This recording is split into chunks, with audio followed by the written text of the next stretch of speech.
이 시간 우리에게 주시는 하나님의 말씀 함께 나누시겠습니다. 시편 143편 1절부터 6절까지의 말씀입니다.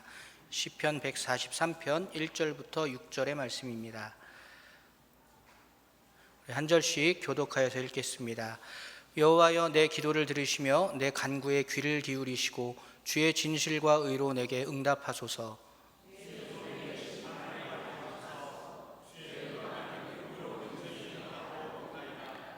원수가 내 영혼을 핍박하며 내 생명을 땅에 엎어서 나로 죽은 지 오랜 자같이 나를 암흑 속에 두었나이다.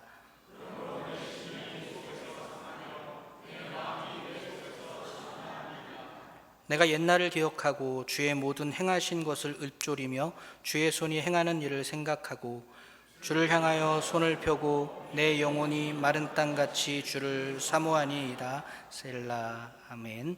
할렐루야. 오늘도 귀한 예배 시간 가운데 함께 하시는 우리 모든 성도님들을 환영하고 축복합니다. 예전부터 선거철만 되면 자주 등장하는 모모 조사가 있습니다. 다 아시겠죠? 바로 여론조사입니다. 그런데 사실 최근에는 이 여론조사라는 것이 과연 신뢰할 만한 것인지에 대한 의문을 많은 사람이 제기하기 시작했습니다.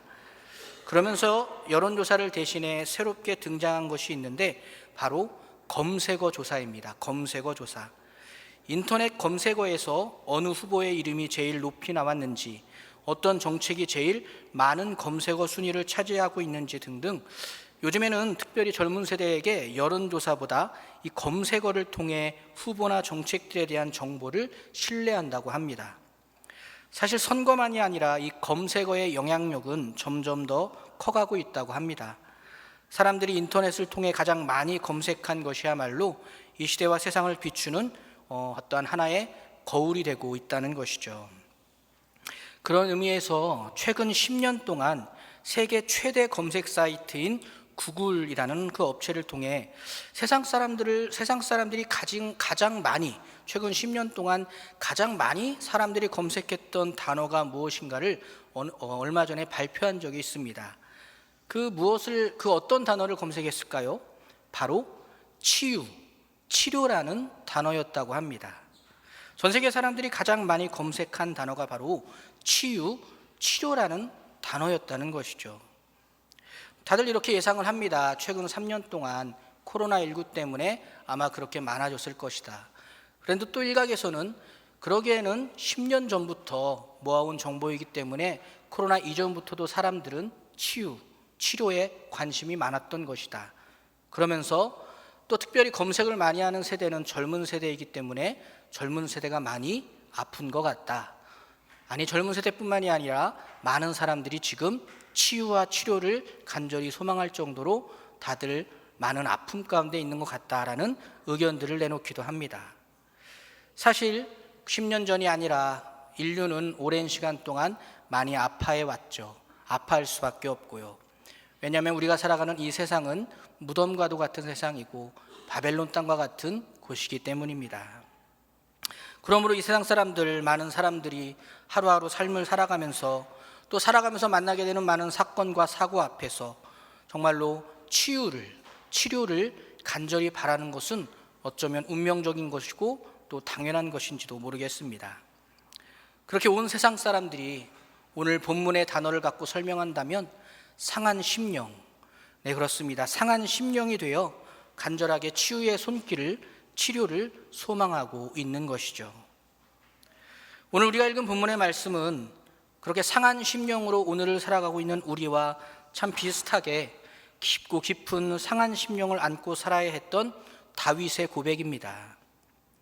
결론적으로 다윗은 누구보다 깊고 깊은 상한 심령을 끊임없이 소유했던 사람이지만 이 시대와 세상의 사람들이 그토록 간절하게 찾고 있는 치유의 손길까지도 또 역시 정확하게 발견하여 항상 그토록 아파하던 자신의 상한 심령을 깨끗하게 늘 치료받았던 사람이, 그 체험을 가지고 있던 사람이 바로 오늘 본문의 주인공 다윗입니다. 오늘 본문의 말씀은 그러므로 상한 심령의 다윗이 어떻게 강건한 심령의 다윗으로 날마다 회복되고 치유될 수 있었는지에 대한 간증의 찬양시라고도 할 수 있습니다. 어쩌면 그 어느 때보다 치유의 손길이 필요한 이 시대를 살며 누구보다 치유의 손길을 소망하고 있는 저와 여러분에게, 그러므로 다윗의 이 간증은 깊이 묵상해야 하는 말씀이 아닐 수 없습니다. 어쩌면 지금 이 순간 가슴속 깊은 슬픔 때문에 아파하고 있는 분이 이 자리에 계실지도 모릅니다. 또 깊게 새겨진 상처로 인해 괴로워하며 내일이 오는 것이 두려워 눈물로 밤을 지새우는 분도 계실지도 모릅니다. 축복합니다. 오늘 본문의 말씀을 통하여 상한 심령이었던 다윗을 강건케 회복시켜 주었던 그 하나님의 놀라운 치유의 손길이 저와 여러분의 심령 안에도 찾아올 수 있게 되기를 예수님의 이름으로 축복하며 기도하겠습니다. 다시 한번 말씀드리지만 다윗은 누구보다 상한 심령의 소유자였습니다. 이스라엘의 왕이라는 그 타이틀로 그의 상한 심령을 그저 간과하기에는 다윗이 가지고 있던 상처는, 그가 겪어야 했던 상처는 참 많았습니다. 알 수 없는 이유로 부모와 형제들에게 천덕꾸러기 취급도 받았어야 했고, 그로 인해 어쩌면 있었을 결핍을 장인에게 새로운 가정을 통하여 위로받고 싶었을지 모를 다윗이지만 오히려 그 장인이었던 사울왕에게 미움을 받기도 했습니다. 아니, 사실 미움 정도가 아니었죠. 사울왕에게 쫓겨서 늘 목숨의 위협을, 생명의 위험을 받아야 했습니다. 심지어 사랑했던 요나단의 죽음도 다윗은 경험해야 했고, 심지어 사랑하는 자녀의 압살롬의 죽음도 경험해야 했습니다. 왕관의 무게를 견디어야 하는 많은 아픔과 고통들이 늘 다윗의 심령을 상하게 했고, 그로 인해 다윗은 누구랑도 비슷하게, 아니 누구보다도 더 강렬하게 상한 심령을 맞닥뜨려야 했던 사람이었습니다. 하지만 그럼에도 불구하고 다윗은 이토록 깊고 깊은 상한 심령을 가지고 있었지만 그 상한 심령을 감당하며 오히려 그 상한 심령을 놀라운 은혜의 손길을 통해 새롭게 회복되는 은혜를 체험할 수 있었던 사람이었습니다.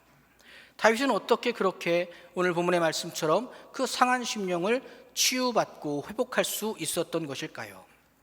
가장 먼저 다윗은 그 상한 심령에 붙들리지 않고 그 상한 심령을 붙들고 하나님께 기도했기 때문입니다.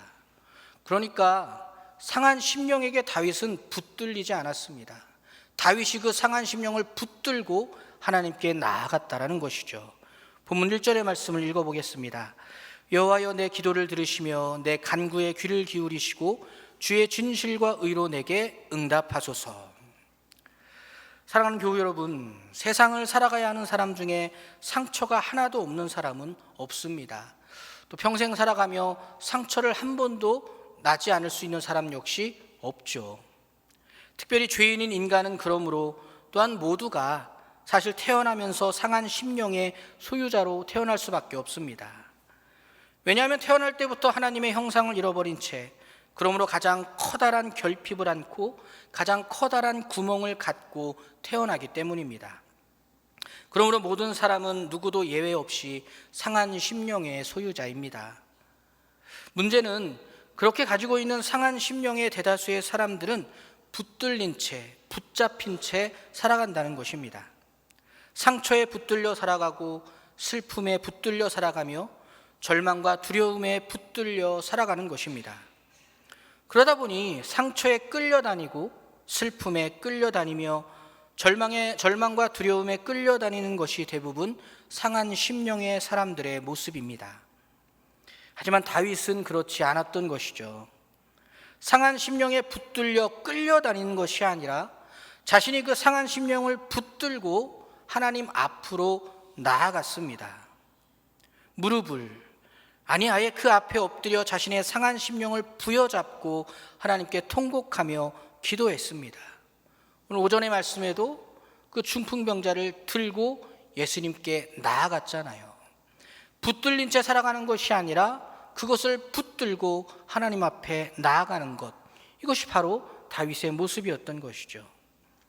이렇게 상한 심령을 붙들고 하나님을 찾는 다윗을 하나님께서는 치유의 손길로 회복시켜 주신 것입니다. 그렇습니다. 이것이 하나님의 분명한 약속입니다. 하나님께서는 누구보다 상한 심령을 찾으십니다. 다윗은 이미 이 사실을 이전부터 체험으로 알고 있었습니다. 순간의 죄성으로 우리아의 아내를 빼앗고 우리아마저 청부 살해한 후 하나님의 진노와 징계를 받게 되자 다윗은 자신의 죄악을 깨닫고 금식하며 간절히 참회의 기도를 드렸습니다. 질병으로 인한 고통으로 인한 상한 심령이 아니라 죄로 인한 상한 심령이었음에도 불구하고 다윗은 그것을 있는 그대로 붙들고 하나님께 나아가 이렇게 기도했습니다. 시편 51편 17절에 하나님께서 구하시는 제사는 상한 심령이라 하나님이여 상하고 통회하는 마음을 주께서 멸시하지 아니하시리이다. 그렇습니다. 사랑하는 교우 여러분, 하나님께서는 결코 상한 심령을 외면하지 않으십니다. 상처 때문에 망가지는 사람이 아니라 상처를 부여잡고 하나님께 통곡하는 사람, 절망에 끌려다니며 무너지는 사람이 아니라 절망을 하나님 앞에 내려놓고 매달려 기도하는 사람을 하나님은 절대로 그냥 돌려보내지 않으시는 겁니다. 그를 치료하시고 그를 회복시키시며 그에게 여호와 라파의 하나님이 되어 주시는 것입니다. 사랑하는 교우 여러분, 절대로 상한 심령에 붙들려 끌려다니지 마시기를 축복합니다.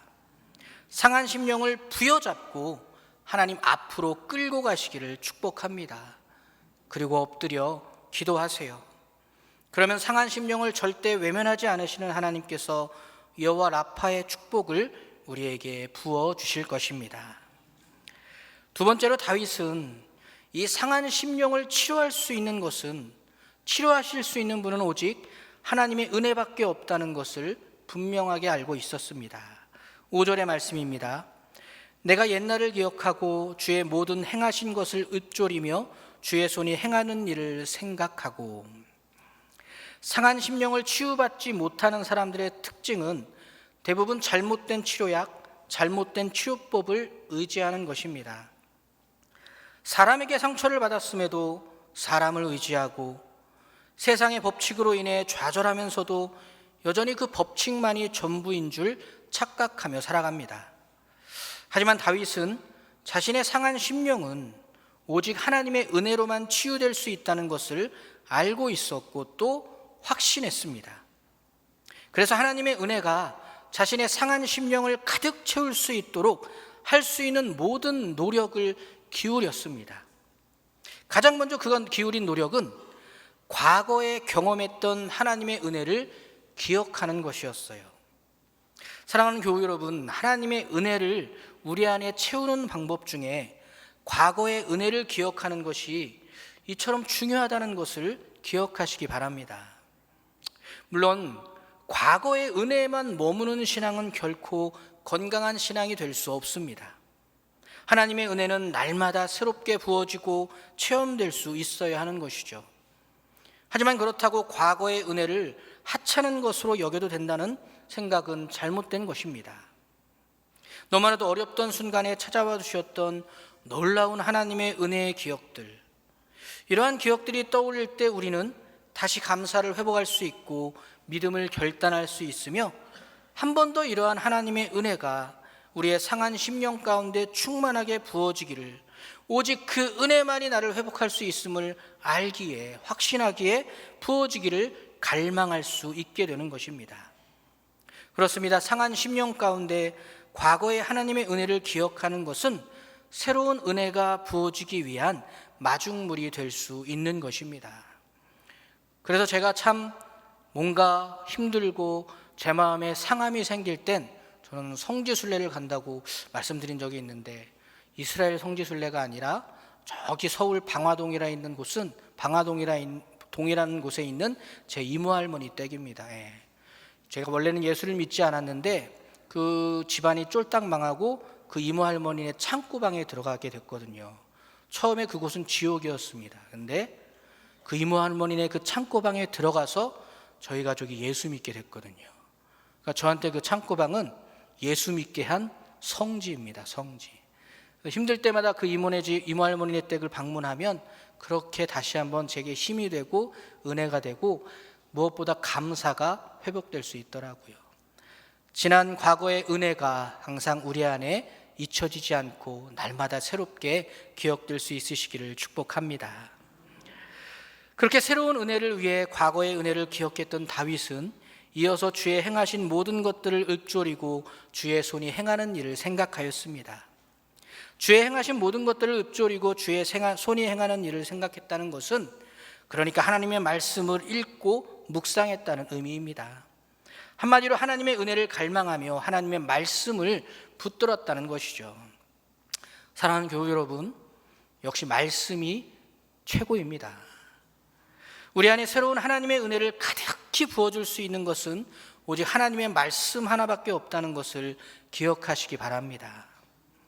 최근 모 잡지에서 독자들을 대상으로 살며 갖게 되는 가장 나쁜 감정들을 어떻게 처리하는지 세대별로 묻는 의견 조사를 한 적이 있습니다. 그런데 20대나 30대나 40대나 1등과 5등이 똑같았습니다. 1등은 취하도록 술을 마신다.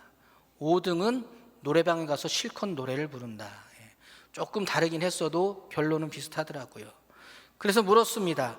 그러면 그런 것들이 답이 되었느냐, 해결이 되었느냐? 그랬더니 이렇게 얘기했습니다.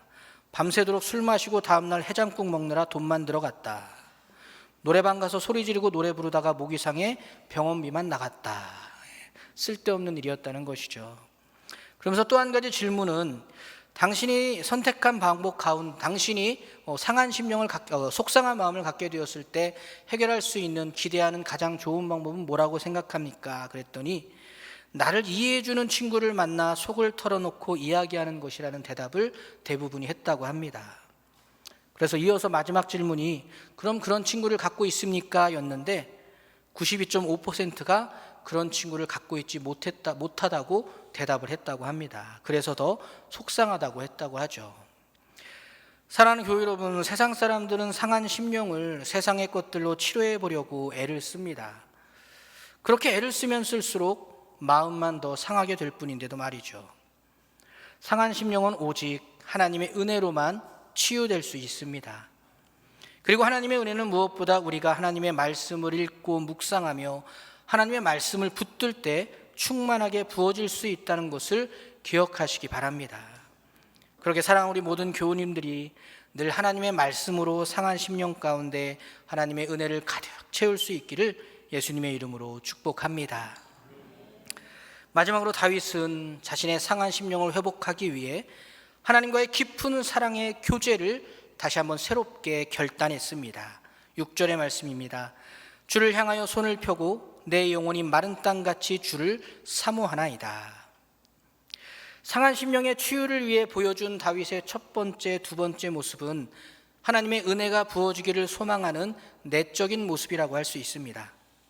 하지만 6절의 말씀에서 주를 향하여 손을 펴고 라는 말씀은 하나님을 향한 자신의 사랑을 새롭게 결단하는 외적인 행동입니다. 그러니까 다윗은 지금 상한 심령을 치유받기 위해서 새롭게 다시 한번 하나님의 은혜를 구함과 동시에 하나님을 향한 깊은 사랑의 교제를 결단하고 있는 것입니다.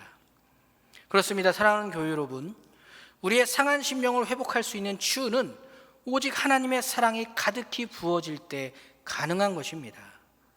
사실 사랑의 교제는 이 사랑이라는 것만큼 사람과 사람 사이에서도 이 상한 심령의 치유를 위해 좋은 방법으로 사용되고 있는 것 중에 최고죠. 어느 저명한 소아과 전문의는 체중 미달에 연약한 어린아이를 치료하는 특별한 처방전을 내리는 것으로 유명하다고 합니다. 그 처방전이란 이 아기는 3시간마다 사랑을 받아야 함, 이것을 처방전으로 병원에 넣어놓는다고 합니다. 그렇게 세상의 의사들 역시 사람의 신체적인 질병까지도 사랑의 교제를 통해 치료받아야 한다는 것을 알고 있는 것이죠. 하물며 하나님과의 사랑의 교제라면 어떨까요? 하나님과 동행하고 하나님과 대화하며 하나님과 깊은 사랑의 교제 가운데 살아가는 그 사람의 심령이란 어떻게 되겠어요? 건강하지 않을래야 건강하지 않을 수가 없는 것입니다. 다윗은 이것을 잘 알고 있었고 그러므로 조금은 소홀히 했던 하나님과의 그 사랑의 교제를 다시 새롭게 결단하고 있는 것입니다. 자신의 심령이 상하게 된 결정적인 이유가 어떤 사람이나 내가 처한 상황과 환경 때문이 아니라 내가 하나님과의 사랑과의 그 교제가 부족했구나. 하나님과 사랑하며 찬양하고 하나님과 대화하고 하나님과 뛰어노는 게 그 시간이 내가 부족했구나. 상황과 환경 남 탓하는 것이 아니라 그 사랑이 부족했구나라고 다윗은 판단했다는 것입니다. 그래서 그렇게 다윗은 내가 다시 한번 하나님과의 교제를 회복하겠다라고 결단했다는 것이죠. 사랑하는 교회 여러분, 우리가 하나님과 깊은 사랑의 교제 가운데 충만할 수 있다면 우리의 심령은 늘 강건하고 건강할 수 있을 것입니다. 하나님과 깊은 사랑의 교제를 나누고 있는 사람은 사람이 하는 말 때문에 결코 상처받지 않습니다. 하나님과 깊은 사랑의 교제를 나누고 있는 사람은 상황과 환경이 좋지 못하더라도 절대 좌절하거나 절망하지 않습니다. 언제 어떤 순간에도 하나님과의 깊은 사랑의 교제 가운데 살아가는 사람은 바로 그 사랑 때문에, 그 사랑의 충만함 때문에 행복으로 가득 찰 수 있기 때문입니다. 그러면 사랑하는 연동교회 교회 여러분, 그렇게 하나님과의 깊은 사랑의 교제 가운데 항상 거하시기를 예수님의 이름으로 축복합니다. 그래서 그 사랑 때문에 너무 행복해서, 하나님과의 사랑 때문에 너무 행복해서 어떤 불행도 틈탈 수 없는 우리의 삶이 되기를 예수님의 이름으로 축복하며 기도하겠습니다. 16세기 프랑스의 암브로스 파레라고 하는 유명한 외과 의사가 있었습니다. 그는 의사로서 한평생 많은 환자를 돌아보았는데 그때마다 그가 늘 입버릇처럼 하는 말이 있었습니다. 그래서 그가 세상을 떠날 때 그의 가족은 그가 늘 입버릇처럼 하던 말을 그의 묘비에 새겨놓았다고 합니다. 오늘도 많은 사람들이 그 묘비명을 읽으면서 하나님을 떠올린다고 해요. 묘비명은 이렇습니다. 나는 상처를 싸매어 줄 뿐이다. 상처를 고쳐주시는 이는 하나님이시다. 그는 한평생 이러한 마음으로 환자를 치료하였습니다. 그렇습니다. 사랑하는 교우 여러분, 우리의 상한 심령을 치유하실 수 있는 분은 오직 하나님 한 분뿐이심을 기억하시기 바랍니다.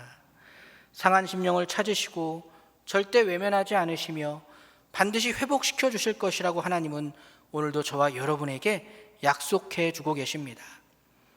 그 어느 때보다 우리의 몸과 마음을 상하게 하는 수많은 것들로 채워진 이 시대를 우리는 살아가고 있습니다. 그러나 기억하시기 바랍니다. 하나님은 여전히 살아계십니다. 여전히 상한 심령을 찾으시고 기다리시며 은혜와 사랑이라는 치유의 손길을 우리 앞에 활짝 펴고 계십니다. 축복합니다. 사랑하는 우리 모든 연동교회 교우님들이 언제 어떤 순간에도 하나님의 치유의 손길을 통해 모든 상함과 아픔을 깨끗하게 치료받아 늘 강건함으로 늘 행복하시기를 예수 그리스도의 이름으로 축복하며 기도하겠습니다. 함께 잠시 기도하겠습니다. 사랑의 하나님 감사합니다. 상한 심령을 찾으시고 하나님의 은혜로 하나님의 사랑으로 치유하시고 회복시켜 주시는 아버지 하나님, 그 하나님을 믿고 의지하며 바라보고 우리의 모든 상함을, 우리의 모든 아픔을 하나님께 붙들고 나아가는 믿음을 가진 우리 모든 연동교회 교우들이 다 되게 하여 주시옵소서. 감사드리며 예수 그리스도의 이름으로 기도드렸습니다. 아멘. 주님과 같이 내 마음 만지는 분은 없네. 함께 찬양하겠습니다.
마지막으로 한 번 더 고백합니다. 주님과 같이,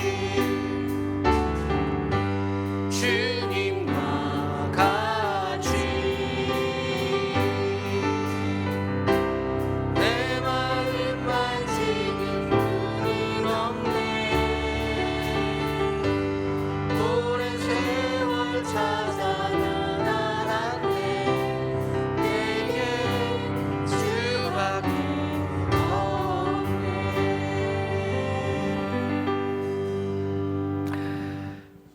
이제는 우리 구주 예수 그리스도의 구원의 은총과 우리를 향한 아버지 하나님의 신실하신 사랑하심과 우리를 지키시고 도우시는 성령님의 인도하심이 상한 심령을 붙들고 하나님의 주의 손길을 소망하며 은혜와 사랑을 구하는 사랑우리 모든 연동교회 교우들 위해 영원토록 함께 계시옵기를 간절히 축원하옵나이다. 아멘.